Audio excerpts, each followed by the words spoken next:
नमस्कार विद्यार्थी मित्रांनो, सर्वजण अभ्यास करत असाल अशी अपेक्षा आहे. सर्वांचं प्रगती क्लासेस टेक 2020 या यूट्यूब चॅनेलवरती स्वागत आहे. सर्व प्रगतीचे विद्यार्थी, गुरुप्रसाद क्लासेसचे विद्यार्थी, सर्व शिक्षक, पालक सर्वांना माझा नमस्कार. आज आपण बऱ्याच दिवसातून इतिहासचं लेक्चर घेतोय. इतिहासचे पहिले 3 धडे झालेले आहेत. नागरिक शास्त्राचे मला वाटतं 2 झालेले आहेत. असं पोर्शन शिकवून बऱ्यापैकी झालेलं आहे. ते पुन्हा एकदा लेक्चर ऐकण्याची गरज आहे. तुम्हाला जसा वेळ मिळेल, जेव्हा वेळ मिळेल, वेळ तर काढला पाहिजे ना आपल्या भविष्यासाठी, आपल्या आईवडिलांसाठी, आईवडिलांच्या स्वप्नांसाठी म्हणा. आपण वेळ काढला पाहिजे. अभ्यासाला वेळ देणार नाही विद्यार्थी दशेत म्हटल्यानंतर मग कशाला देणार, नाही का? आपण अभ्यासाला वेळ दिला पाहिजे, अभ्यास केला पाहिजे. झालेले 3 धडे आहेत ना, त्यातले मोठे प्रश्न आपण पाठ केले पाहिजे. सुंदर पाठांतर करता आलं पाहिजे. ते पाठांतर देताही आलं पाहिजे. देता आलं पाहिजे म्हणजे पाठांतर घ्यायला लागलं तर पट पट पट पट माझं नुसतं झालंय असं नाही. बरीच मुलं असे असतात की आईवडिलांना ते, आता आम्ही शिक्षक समोर नाही ना, आम्ही असलो की बरोबर होणार, आम्ही असलो की विचारणार, आम्ही असलो की घ्यायला सांगणार, घेणार, नाहीतर मग उभा करून करायला लावणार. ते माहीत असतं मुलांना. आई वडील बिचारे काय करणार, नाही का, झालंय माझं म्हणणार. आणि पुन्हा घ्यायला लागलं तर मग हे होतंय, ते होतंय, काहीतरी कारण सांगून आपला वेळ आणून न्यायचं. तर बाळांनो, असं न करता त्यात आपलंच नुकसान आहे. आपल्या आईवडिलांनी भरपूर कष्ट करून आपल्याला शिकवायचं ठरवलेलं आहे. त्याचा लाभ आपण घेतला पाहिजे. आज आपण आर्थिक विकास नावाचा हा 4था चॅप्टर इतिहासामधला, देशाचा आर्थिक विकास कशा पद्धतीनं झाला, स्वातंत्र्यानंतर इंग्रजांच्या हातून सत्ता भारतीय संविधानानुसार आपल्या भारतीयांनी हातात घेतल्यानंतर तिथून पुढचा राज्यकारभार, आणि राज्यकारभार करत असताना, देशाचा विकास करत असताना, देशाला विकसित बनवण्यासाठी, प्रगतशील बनवण्यासाठी सर्वात महत्वाची 2 अंग असतात. एक असतं शैक्षणिक अंग आणि दुसरं असतं आर्थिक अंग. एकमेकाच्या म्हणजे एका नाण्याच्या या 2 बाजू असतात. म्हणजे समाज शिक्षित पाहिजे आणि आर्थिकदृष्ट्या देश प्रबळ पाहिजे. मग आर्थिकदृष्ट्या प्रबळ करण्यासाठी काहीतरी धोरण असलं पाहिजे ना. आर्थिक विकास जर करायचंय ना, तर आर्थिक भारताचं किंवा आपल्या देशाचं काहीतरी आर्थिक धोरण असलं पाहिजे. त्या आर्थिक धोरणाचा पाठपुरावा करणारे आणि ते प्रत्यक्ष जमिनीवरती राबवणारे काही तज्ज्ञ असले पाहिजे. अशा या आर्थिक धोरणाचा, आर्थिक विकासाचा आपण या लेसनमध्ये अभ्यास करणार आहोत. ऍक्च्युली आर्थिक व्यवस्था पाहत असताना, आर्थिक व्यवस्था सुधारत असताना, आर्थिक व्यवस्था देशाची मजबूत करत असताना तिची काही अंग आपण अभ्यासणं गरजेचं आहे. त्यातलं एक असतं आपली अर्थव्यवस्था कोणत्या प्रकारची आहे. म्हणजे जसं की भारताची अर्थव्यवस्था तुम्हाला माहिती आहे, मिश्र प्रकारची आहे. ती खुली नाही आणि भांडवलशाहीमध्ये येत नाही, ती मिश्र आहे. मिश्र अर्थव्यवस्थेचा अर्थ काय होतो, तीच आपण का स्वीकारली, ती कशी असते, हे आपल्याला या लेसनमध्ये पाहावं लागेल. मग खऱ्या अर्थानं आर्थिक विकास आपण पाहिला असा त्याचा अर्थ आहे. नंतर आर्थिक विकासासाठी स्वातंत्र्यानंतर पंडित जवाहरलाल नेहरूंनी पंचवार्षिक योजना आखल्या. या 5 वर्षाचं एक टार्गेट डोळ्यासमोर ठेवलं आणि त्या पंचवार्षिक योजनेनुसार राज्यकारभार केला किंवा देश चालवला, शासन चालवलं. त्याचं यशापयश जे आहे, म्हणजे ह्या पंचवार्षिक योजना किती झाल्या, कोणकोणत्या झाल्या, कधीपासून सुरू झाल्या, कशा पद्धतीनं वेगवेगळ्या पंतप्रधानांनी, वेगवेगळ्या देशाच्या प्रमुखांनी प्रधान सेवक म्हणूया आता मोदींच्या भाषेमध्ये, त्यांनी कशा पद्धतीनं राबवल्या, त्याला यश आलं की अपयश आलं. इंदिरा गांधींचं बँकांचं जे राष्ट्रीयकरण आहे, जवळजवळ 14 बँका त्यांनी राष्ट्रीयकृत केल्या, खाजगी बँकाचं राष्ट्रीयकरण केलं. नंतर 20 कलमी कार्यक्रम प्रत्यक्ष राबवला. या साऱ्यांचा परिणाम ना त्या आर्थिक विकासावरती किंवा आर्थिक धोरणावरती झाला. मी कारणं सांगतोय जी आपल्याला अभ्यासायचे. सारी कारणं आपण मिश्र अर्थव्यवस्था काय असते ते पाहणार आहे. पंचवार्षिक योजना कोणकोणत्या झाल्या त्या साऱ्या पाहणार आहे. नंतर त्या पंचवार्षिक योजनेचं यशापयश पाहणार आहे. बँकांचं राष्ट्रीयकरण पाहणार आहे. 20 कलमी कार्यक्रम काय आहे तो पाहणार आहे. आणि सर्वात महत्वाची गोष्ट आहे अर्थव्यवस्थेवर परिणाम करणारी, ती म्हणजे गिरणी कामगारांचा संप. म्हणजे मुंबईला मँचेस्टर म्हटलं, कपड्याचं मँचेस्टर असं म्हटलं जायचं. ही फार मोठी बाजारपेठ होती, फार मोठी उलाढाल होत होती. ती उलाढाल ठप्प झाली त्या संपामुळे. आणि त्यामुळं देशाच्या अर्थव्यवस्थेला त्या संप म्हणजे कुणी व्यक्ती नाही, त्या गिरणी कामगारांच्या संपामुळे खीळ बसली.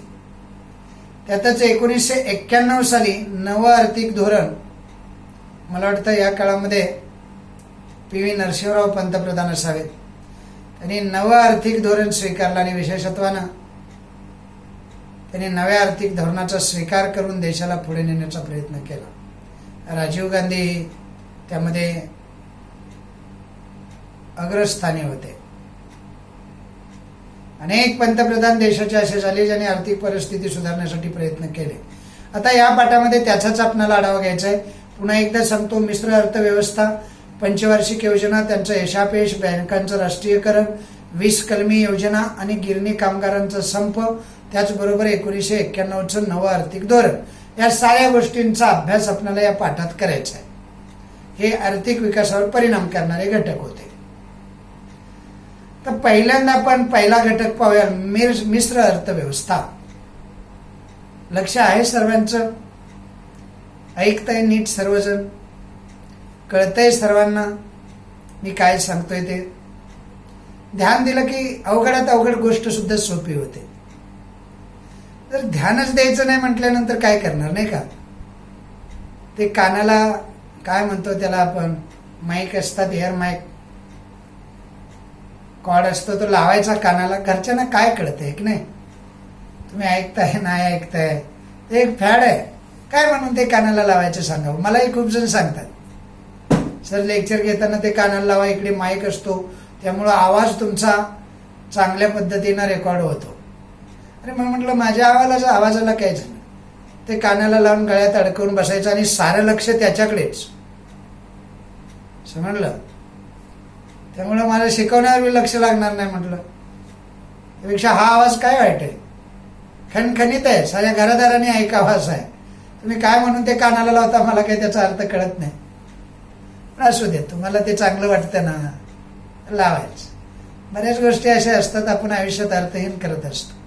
दुसरे करतात म्हणून अनुकरण करतो आपण, दुसरे करतात म्हणून आपण करायचं. त्याचा अर्थ काय, कशासाठी लावायचं, काही नसतं, समजलं? पण असू दे, आवाज चांगला येण्यासाठी लावताय असं आपण म्हणूया. पण नीट आहे का, म्हणजे घरच्यांना फसवू नका. घरचे बिचारे आस लावून असतात तुमच्याकडे, माझा मुलगा मुलगी चांगलं करेल अशी. त्याने आर्थिक गुंतवणूक केलेली असते. रक्ताचा पान म्हणजे घामाचा एक एक थेंब असा गाळलेला असतो रोज.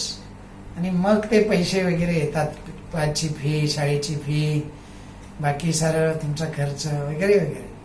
मी जास्त आज बोलत नाही त्या विषयावर, बोलू कधीतरी आपण वर्गात, आपण नेहमीच बोलतो या विषयावर. असो, आज आपल्याला मिश्र अर्थव्यवस्था पाहिजे. त्यावरती 2 प्रकारचे प्रश्न विचारले जातात. एक टिपी विचारली जाते आणि दुसरं सकारण स्पष्ट करा, या प्रश्नामध्ये सुद्धा मिश्र अर्थव्यवस्थेवर प्रश्न विचारले जातात. त्यामुळे ती तुम्ही नीट समजून घ्यायची. समजले की टीप आली काय, सकारांसाठी आलं काय, 25-30 शब्दात उत्तरले त्यात आलं काय, किंवा सविस्तर उत्तरामध्ये आलं, काही फरक पडत नाही. एकदा समजलं की कुठे त्या पद्धतीने त्याचं उत्तर लिहायचं. भारताला स्वातंत्र्य मिळण्यापूर्वीच म्हणजे 1947च्या अगोदरच आपण कोणत्या प्रकारच्या अर्थव्यवस्थेचा स्वीकार करायचा याविषयी विचार मंथन अगोदरच चालू झालेलं होतं. कारण इंग्रजांनी जेव्हापासून आता भारत देश सोडणार असं सांगितलं तेव्हापासून कधी ना कधी त्यांना भारत देश सोडायचाच होता. या देशातले जे तज्ज्ञ होते, बुद्धिवंत होते, थिंक टँक असं म्हणतात त्यांना. थिंक टँक म्हणजे या देशाची पॉलिसी ठरवणारे विचारवंत असतात. तर त्याने अगोदरच अर्थव्यवस्थेचं विचार मंथन चालू करायला सुरुवात केलेली होती. देशाचे पहिले पंतप्रधान होते पंडित जवाहरलाल नेहरू. बघा, मी एक एक गोष्ट फार महत्वाची सांगतोय मिश्र अर्थव्यवस्थेची, ती नीट ध्यानात घ्यायची. त्याला काही पाठ करायची गरज नाही, काही नाही. मी पाठ करतोय का? मला काही बघायची गरज आहे का? नाही लागत ना. तर तसंच तुम्ही सुद्धा ऐकायचं आणि ते दुसऱ्याला सांगायचा प्रयत्न करायचा. बाळांनो, मी कसं तुम्हाला सांगतो ना, मग माझ्या ते डोक्यात बसतं. तसं डोक्यात बसण्यासाठी आपण दुसऱ्याला सांगायचं. घरी कुणीतरी असतं, बघ रे मला मिश्र अर्थव्यवस्था येते. बघा, अर्थव्यवस्था समजली पाहिजे बरं का. तुम्ही कॉमर्सला जावा, सायन्सला जावा, आर्ट्सला जावा, कोणत्याही कोर्सला जावा, अर्थव्यवस्था समजली पाहिजे. मग स्वतःची अर्थव्यवस्था सुधारते. त्यामुळे अर्थव्यवस्था आयुष्यभर कळत नाही, माणूस असाच मरून जातो. आपल्या आयुष्यातले 80 ते 90% प्रश्न हे आर्थिक असतात. मी सांगतो, ध्यानात घ्या. तुम्ही कधी अवलोकन कराच मोठे झाल्यानंतर. असो, पहिला मुद्दा मी असं सांगितलं की भारताच्या स्वातंत्र्याच्या अगोदरच पासूनच कोणत्या पद्धतीची अर्थव्यवस्था स्वीकारायची यावरती विचार मंथन सुरू होतं. म्हणजे विचारवंत विचार करत होते, बुद्धिवंत त्यामध्ये गुंतलेले होते. दुसरा मुद्दा मी सांगितला की देशाचे जे पहिले पंतप्रधान आहेत, ज्यांचं नाव आहे पंडित जवाहरलाल नेहरू, लक्षात राहील.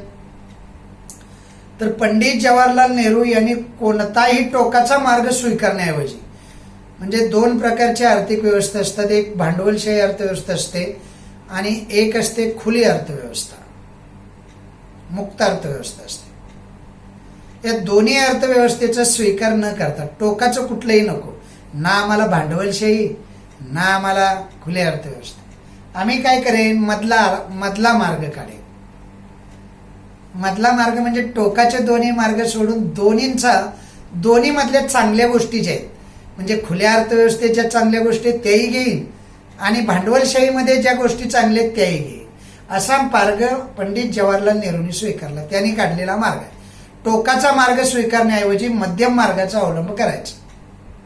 दुसरा मुद्दा झाला. पंडित जवाहरलाल नेहरूंचंही मत होतं, म्हणजे मार्ग असा टोकाचा स्वीकारायचा नाही, मग नुकसान होण्याची शक्यता आहे, म्हणून त्यांनी मध्य मार्ग काढला. काही देशामध्ये भांडवलशाही अर्थव्यवस्था होती, काही देशामध्ये समाजवादी अर्थव्यवस्था होती. त्यालाच खुली अर्थव्यवस्था असं म्हणतात. तर काही देशामध्ये समाजवादी आणि काही देशामध्ये भांडवलशाहीवर आधारलेली. प्रत्येक अर्थव्यवस्थेचे काही फायदे होते आणि काही तोटे होते. आपली राज्यघटना जी तयार झाली किंवा आपल्या देशाचं राज्यकारभार करण्याचं जे स्ट्रक्चर उभं राहिलं, ते अनेक देशांचा अभ्यास करून उभं राहिलेलं हे स्ट्रक्चर आहे, ही रचना आहे. ध्यानात घेताय ना, नीट ऐकताय ना. माझी अपेक्षा अशी आहे की खूप लक्ष देऊन ऐकायचं. इकडे लक्ष देऊन ऐकलं ना, 70-80% काम संपून जातं. फार कमी काम करायला लागतं. मग खेळायला, मजा करायला, टीव्ही बघायला वेळ मिळतो, मार्क मिळतात, घरचे नाराज होत नाहीत. तिसरा मुद्दा मी सांगितला तुम्हाला. पहिला होता स्वातंत्र्यापूर्वीच विचार मंथन झालेलं होतं, कोणती अर्थव्यवस्था स्वीकारायची याचं चालू झालेलं होतं. दुसरा मुद्दा होता पंडित जवाहरलाल नेहरूंनी कोणती टोकाची अर्थव्यवस्था किंवा टोकाचं धोरण न स्वीकारता मध्यम मार्ग स्वीकारायचा, अवलंब करायचं ठरवलं. आता मध्यम मार्ग म्हणजे काय की काही देशामध्ये समाजवादी अर्थव्यवस्था आहे, काही देशामध्ये भांडवलशाही अर्थव्यवस्था आहे. ते दोन्ही एक न स्वीकारता, कोणते तरी एक न स्वीकारता दोन्हीमध्ये फायदे तोटे जे बघायचे, ज्या तोट्याच्या गोष्टी आहेत त्या काढून टाकायच्या, ज्या दोन्ही मधल्या फायद्याच्या गोष्टी आहेत त्या दोन्ही मधल्या फायद्याच्या गोष्टी घ्यायच्या आणि आपली अर्थव्यवस्था स्वतंत्र बनवायची. किंवा स्वतंत्रपणे चालवायची त्याला म्हणतात मिश्र अर्थव्यवस्था. भांडवलशाही अर्थव्यवस्थेमध्ये उत्पादनाची जी साधनं असतात खाजगी मालकीची असतात, त्याला भांडवलशाही म्हणायचं. कळलं तुम्हाला? उत्पादनाची साधनं म्हणजे कळतात ना, कारखानदारी, उद्योगधंदे, कंपन्या. कोणताही उत्पादनाचा कोणताही घटक हा खाजगी मालकीचा असतो. आणि समाजवादी अर्थव्यवस्थेमध्ये उत्पादनाची साधनं ही समाजाच्या म्हणजे शासनाच्या मालकीची असतात. म्हणजे जे सरकार येतं ना निवडून, त्या सरकारच्या मालकीची असतात. असे दोन असतात भाग. ही दोन्ही अर्थव्यवस्था समजून घ्या. भांडवलशाही अर्थव्यवस्था म्हणजे उत्पादनाची साधनं खाजगी मालकीची, आणि समाजवादी अर्थव्यवस्था म्हणजे उत्पादनाची साधनं समाजाच्या मालकीची, म्हणजे शासन आणि समाज काय वेगळं नसतं ना, म्हणजे शासनाच्या मालकीचे असतात. दोन मुद्दे क्लिअर झाले? नक्की लक्षात राहील का सर्वांच्या? मिश्र अर्थव्यवस्था खाजगी आणि सामाजिक अशा दोन्ही क्षेत्रात कार्य करते. म्हणजे सामाजिक अर्थव्यवस्थेमधले काही घटक आणि भांडवलशाही अर्थव्यवस्थेमधले काही घटक, समाजवादी अर्थव्यवस्था आणि भांडवलशाही अर्थव्यवस्था यांच्या दोन्ही मधला मध्य जो असतो ना, दोन्ही मधल्या फायद्याच्या गोष्टी तयार करून घेऊन दुसरीच एक अर्थव्यवस्था निर्माण होते, त्याला म्हणायचं मिश्र अर्थव्यवस्था. काय म्हणायचं त्याला? मिश्र अर्थव्यवस्था. मिश्र अर्थव्यवस्था खाजगी आणि सामाजिक अशा दोन्ही क्षेत्रात कार्य करत असते. आधुनिक भारताचा आर्थिक विकास साधण्यासाठी, हा जो आधुनिक भारत आहे, आधुनिक भारत कळतो ना तुम्हाला का? नाही कळत? बघा, प्राचीन भारत म्हणजे इसवी सनाच्या 9व्या शतकापर्यंतचा भारत. 9 ते 18 हे जे शतक आहे ना, त्याला मध्ययुगीन भारत म्हणतात. आणि 18 नंतरचा जो भारत आहे तसं त्याला आधुनिक भारत असं म्हणतात. आत्ताचा भारत, अलीकडचा भारत. हा जो भारत आहे, आधुनिक भारत, आत्ताचा जो भारत आहे, त्या आधुनिक भारताचा आर्थिक विकास साधण्यासाठी दोन्ही अर्थव्यवस्थेपेक्षा मिश्र अर्थव्यवस्थेला भारतानं अभ्यासपूर्वक प्राधान्य दिलं. म्हणजे आपल्या थिंक टँकनं, म्हणजे विचारवंतांनी आपल्या देशासमोर अशी एक रूपरेषा मांडली की दोन्ही अशा टोकाच्या न स्वीकारता, दोन्ही टोकं आपण सोडून देऊन मध्य काढून दोन्ही अर्थव्यवस्थेचा आपल्याला फायदा कसा होईल, त्याची भारताला कशी गरज आहे हे पटवून दिलं. आणि भारतीय शासनानं किंवा पंतप्रधानांनी म्हणा, भारतीय मिश्र अर्थव्यवस्था स्वीकारली. कळलं? नक्की कळलं का रे? हे महत्वाचं आहे मिश्र अर्थव्यवस्था. आता बघा, त्यामध्ये मिश्र अर्थव्यवस्थेमध्ये खाजगी क्षेत्र, सार्वजनिक क्षेत्र आणि संयुक्त क्षेत्र. संयुक्त म्हणजे मिश्र, खाजगी म्हणजे भांडवलशाही, आणि सार्वजनिक म्हणजे सार्वजनिक अर्थव्यवस्था म्हणजे समाजाच. समजलं ना तुम्हाला? आता एक पाहू. सार्वजनिक क्षेत्र म्हणजे काय बघा. या क्षेत्रामध्ये म्हणजे सार्वजनिक क्षेत्रामध्ये उद्योगधंदे जे असतात, म्हणजे उत्पादनाची साधनं म्हणा, उद्योगधंदे म्हणजेच उत्पादनाची साधने. ही उत्पादनाची साधने पूर्णपणे सरकारच्या नियंत्रणाखाली असतात, समाजाच्या मालकीचे असतात. आणि या व्यवस्था म्हणजे शासन त्याच्यावरती व्यवस्थापन करतं किंवा त्याची देखरेख करतं. उदाहरणार्थ संरक्षण साहित्य उत्पादन, हे काय आहे? हे सार्वजनिक क्षेत्र आहे. टेलिफोन निगम लिमिटेड, भारत पेट्रोलियम, हे सारे कुणाच्या कंपन्या आहेत? शासनाचे आहेत ना, म्हणजे समाजाचे आहेत ना, याला म्हणायचं सामाजिक क्षेत्र. दुसरा असतो खाजगी क्षेत्र. या क्षेत्रामध्ये उत्पादनाची साधने म्हणजे उद्योगधंदे, कारखानदारी म्हणा, पूर्णपणे खाजगी उद्योजकांचे असतात. आपल्यात काही खाजगी आहेत आणि शासनाचे दोन्ही आहेत, म्हणजे मिश्र आहे. कळत आहे ना? जे उद्योगधंदे किंवा ज्या कंपन्या, जे कारखाने खाजगी मालकीचे असतात, खाजगी उद्योजकाच्या मालकीचे असतात, अर्थात त्यावर सरकारी देखरेख आणि नियंत्रण नसतं. म्हणजे पूर्ण नसतं असं नाही, निम सरकारी असं म्हणतात त्याला. म्हणजे असतं पण पूर्ण नसतं. सार्वजनिक क्षेत्रात कसं असतं? पूर्ण असतं शासनाच्या ताब्यात. इकडे पूर्ण नसतं. म्हणजे जसं की तुमची शाळा आहे, शिवाई शाळा आहे, किंवा अजून कोणतीही शाळा आहे, ती शाळा खाजगी शाळा आहे ना ती तशी, पण पगार कोण देतं? शासन. त्यांचा एक इन्स्पेक्टर तुमच्याकडे इन्स्पेक्शन करायला येतो, अधिकारी एक नेमलेला असतो विभागासाठी. कळतंय ना तुम्हाला? शासनाचं लक्ष असतं, नियंत्रण असतं, पण पूर्ण नियंत्रण नाही. मॅनेजमेंट कोण बघतं? जे संस्थापक आहे ना त्यांचं घर किंवा ते संस्थापक, असंच आहे ना. कळलं ना तुम्हाला? याला म्हणायचं खाजगी क्षेत्र. उपभोग्य वस्तू ज्या असतात ना त्या खाजगीच असतात, मालकीच्याच असतात. त्याला म्हणायचं खाजगी क्षेत्र. ओके, कळालं? आणि तिसरं क्षेत्र असते अर्थव्यवस्थेमध्ये संयुक्त क्षेत्र, म्हणजेच त्याला दुसऱ्या भाषेमध्ये मिश्र अर्थव्यवस्था असं म्हणतात. आता या क्षेत्रामध्ये काही उद्योग खाजगी उद्योजकांच्या मालकीचे, तर काही सरकारी व्यवस्थापनाखाली चालवले जातात. म्हणजे दोन्हीचा मध्य साधला जातो आणि त्यातून हे संयुक्त क्षेत्र तयार होतं, ज्याला मिश्र अर्थव्यवस्था असं म्हणतात. अवघड आहे का काय? मी 3 भाग सांगितले: सार्वजनिक, खाजगी आणि संयुक्त, म्हणजे त्या दोन्हीपासून बनलेलं. काय अडचण असली तर सांगायचं मला, हा, विचारायचं, काही बिनधास्त विचारायचं, काही घाबरायचं नाही. समजतंय का सरांना? आता बघा, मिश्र अर्थव्यवस्था जी असते ना ती चांगल्या पद्धतीनं सुरळीतपणे चालवण्यासाठी खाजगी आणि सार्वजनिक क्षेत्र यात सुसंवाद साधणं गरजेचं असतं. म्हणजे खाजगी क्षेत्रानं काहीही करायचं आणि सार्वजनिक क्षेत्रानं फक्त नियमातनं चालायचं असं नसतं. खाजगी क्षेत्रानं सुद्धा शासनाची घटना किंवा नियमावली लागू असते. शासनाचं नियंत्रण खाजगी क्षेत्रावरती सुद्धा असतं. त्या दोन्हीचा सुसंवाद असणं फार गरजेचं असतं. या अर्थव्यवस्थेचं एकच उद्दिष्ट आहे.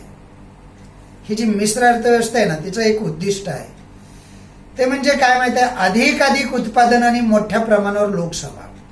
म्हणजे जास्तीत जास्त उत्पादन तयार करायचं, म्हणजे व्यापारासाठी तयार करायचं, आणि त्यामध्ये लोकसहभाग महत्वाचा असतो. लोकांचा सहभाग या अर्थव्यवस्थेला अभिप्रेत असतो. या व्यवस्थेत भांडवलशाही समाजवादी अर्थव्यवस्थेतील चांगले गुण तेवढे आपण घेतलेले असतात, उचललेले असतात, एकत्र आलेले असतात, एकत्र आणण्याचा प्रयत्न केला जातो. समजतंय ना? म्हणजे भांडवलशाही आणि समाजशाही, समाजवादी म्हणा, समाजवादी अर्थव्यवस्था, या 2 अर्थव्यवस्था आहेत ना, त्यांच्यातले फक्त फायदे, तोटे घ्यायचे नाहीत. चांगल्या गोष्टी तेवढ्या, चांगले गुण तेवढे आपण घ्यायचे आणि ते आणण्याचा, आपल्या देशामध्ये राबवण्याचा प्रयत्न करायचा. त्याला म्हणायचं मिश्र अर्थव्यवस्था. नफ्याची प्रेरणा, उपक्रमशीलता, नियम पालन, कालबद्ध नियोजन, या